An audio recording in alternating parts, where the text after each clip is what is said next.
dia sekarang dah tersumbang. Redo sila sumba mi redo,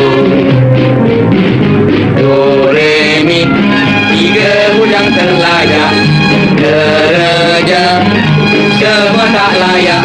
Jikalau begitu, baik gunakan otak. Redo sila sumba mi redo.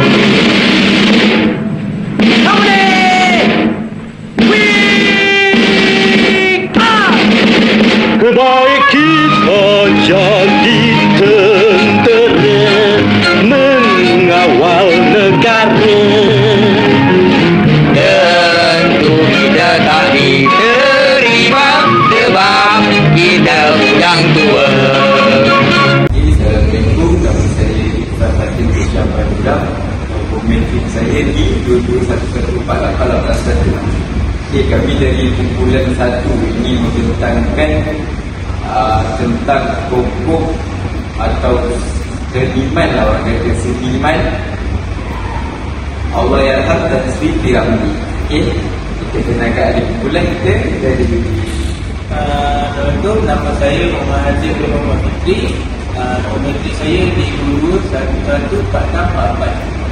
okay. Nama saya Nur Alia Maisara binti Rosli. Nama metrik saya di 22114937. Yang tu Nama saya IAS Putih Vijay Rizal. Nama metrik di 213145. Allahyarham Tan Sri P. Ramlee atau nama sebenarnya Tengku Zakaria Tengku Nyak Putih merupakan seorang pelakon, penyanyi, pengarah, pemain muzik dan penulis lagu terkenal di Malaysia dan Singapura. Beliau telah dilahirkan di Pulau Pinang pada 22 Mac 1929 bersamaan Hari Rabu di pagi Aidilfitri di rumah neneknya yang beralamat 40A Council Hall, Pulau Pinang yang kemudiannya dinamakan Jalan P. Ramlee pada 30 Ogos 1983. Bapanya bernama Tengku Nyak Putih Tengku Karim berasal dari Luk Semawe, Aceh, manakala ibunya bernama Cik Mah Husin. Allahyarham telah mendapat pendidikan awal di Sekolah Melayu Kampung Jawa, kemudian di Sekolah Inggeris Light pada tahun 1939 hingga 1941. Allahyarham meneruskan lagi pengajiannya di Sekolah Tentera Jepun, Kaigun Gakko semasa Perang Dunia Kedua. Sekolah terakhir beliau ialah di Sekolah Penang Free School pada tahun 1945 hingga 1947. Semasa persekolahan, Allahyarham sangat aktif dalam sepak raga, badminton dan bola sepak. Tan Sri P. Ramlee adalah seorang karyawan yang dikenang dan disanjung sepanjang zaman menerusi pelibatan langsungnya dalam lebih 60 buah filem dan 360 buah lagu karya beliau, sama ada dalam lakonan, seni suara atau hasilan muzik, telah menjadi tarikan yang hebat pada zaman 1950-an dan 60-an, khususnya di Asia Tenggara. Allahyarham P. Ramlee telah berkahwin sebanyak 3 kali. Beliau telah berkahwin dengan isteri pertama beliau iaitu Junaidah Daeng Haris pada tahun 1950 dan bercerai pada tahun 1954. Kemudian berkahwin dengan isteri kedua iaitu Noriza Muhammad Noor pada 6 Februari 1955 dan bercerai pada tahun 1961. Isteri ketiga beliau kahwini ialah Salma Ismail atau lebih dikenali sebagai Saloma pada 21 November 1961. Allahyarham P. Ramlee mempunyai seramai 10 orang anak. Saya akan menceritakan mengenai kejayaan dan sumbangan Allahyarham Tan Sri P. Ramlee kepada negara kita. Seniman Allahyarham Tan Sri P. Ramlee merupakan tokoh yang sangat dikenali dan disegani yang banyak berjasa kepada negara kita. Bahkan sehingga hari ini, nama beliau masih lagi hidup dan disebut-sebut oleh rakyat. Kata mantan Menteri Luar Malaysia ketika zaman Tuanku Abdul Rahman iaitu Allahyarham Tan Sri Razali Shafie, beliau menyifatkan ketiadaan Tan Sri P. Ramlee ibarat terpadamnya pelita tunggal yang menerangi alam seni dan budaya di negara kita. Kegemilangannya dalam dunia perfilman bertitik tolak apabila beliau mula bernaung di bawah Malay Film Production (MFP) di Jalan Ampas, Singapura sebagai pelakon. Berbekalkan bakat semula jadi, setiap filem lakonannya mendapat sambutan hangat peminat filem-filem Melayu ketika itu. Allahyarham bukan sekadar dianugerahkan bakat sebagai seorang pelakon, malah turut berkebolehan untuk menyanyi, mencipta lagu dan bermain alat muzik. Langkahnya dalam bidang ini diteruskan lagi apabila beliau dilantik sebagai pengarah filem dengan judul pertamanya, Penarik Beca, dan turut memegang watak utama di dalam filem ini. Perlantikan ini sekaligus telah memahatkan namanya sebagai pengarah Melayu kedua selepas Haji Mahadi. Kegemilangannya dalam dunia seni di Jalan Ampas telah memperlihatkan beliau terus mendapat perhatian dan pengiktirafan bukan sahaja di peringkat tempatan tetapi juga di peringkat antarabangsa. Anugerah pertama yang dimenangi Allahyarham merupakan antara kenangan manis buat Allahyarham P. Ramlee, apatah lagi anugerah ini bertaraf antarabangsa.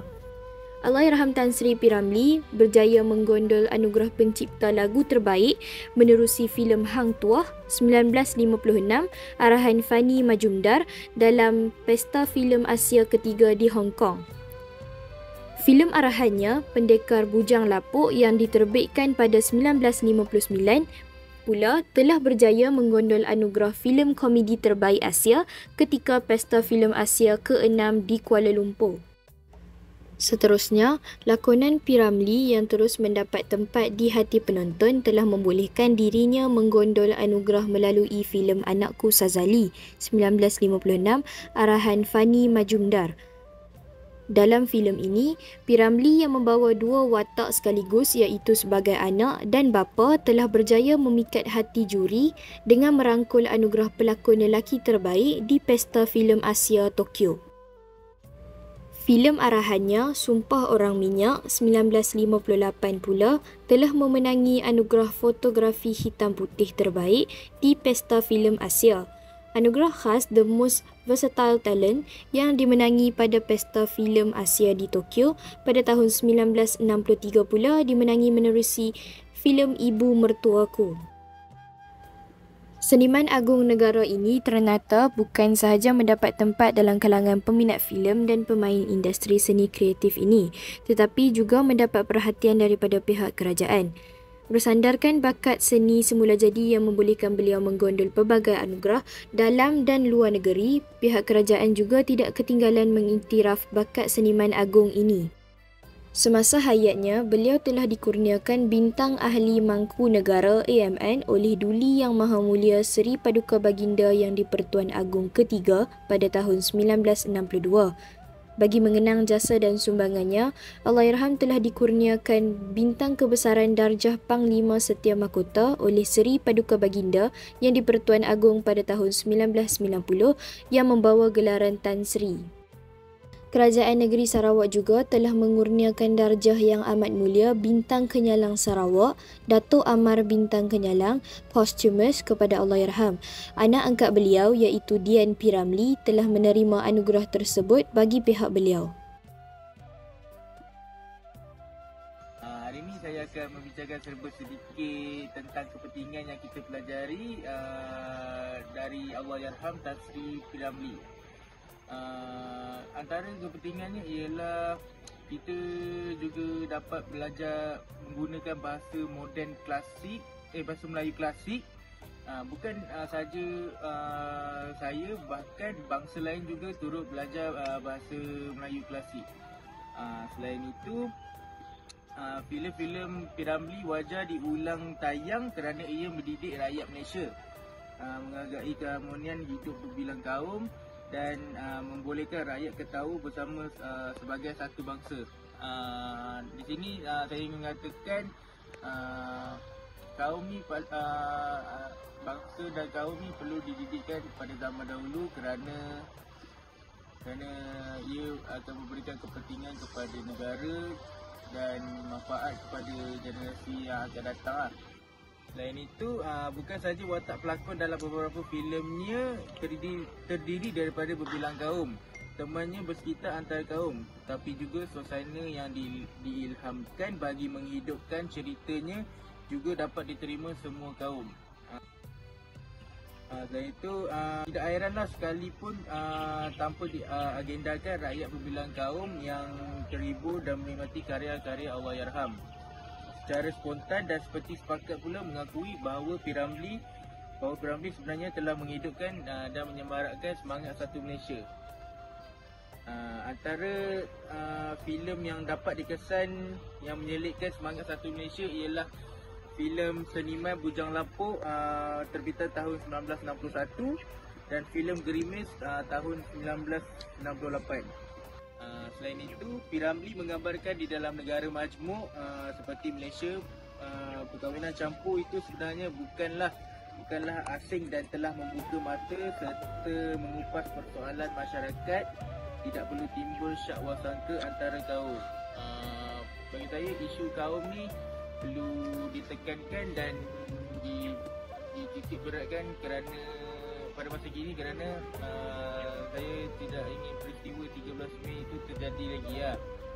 Akhir sekali, tidak heranlah mengapa Allahyarham Tan Sri P.Ramlee disegani sehingga sekarang, kerana karya-karya beliau memberi iktibar dan nasihat yang sesuai dijadikan pengajaran untuk generasi yang akan datang.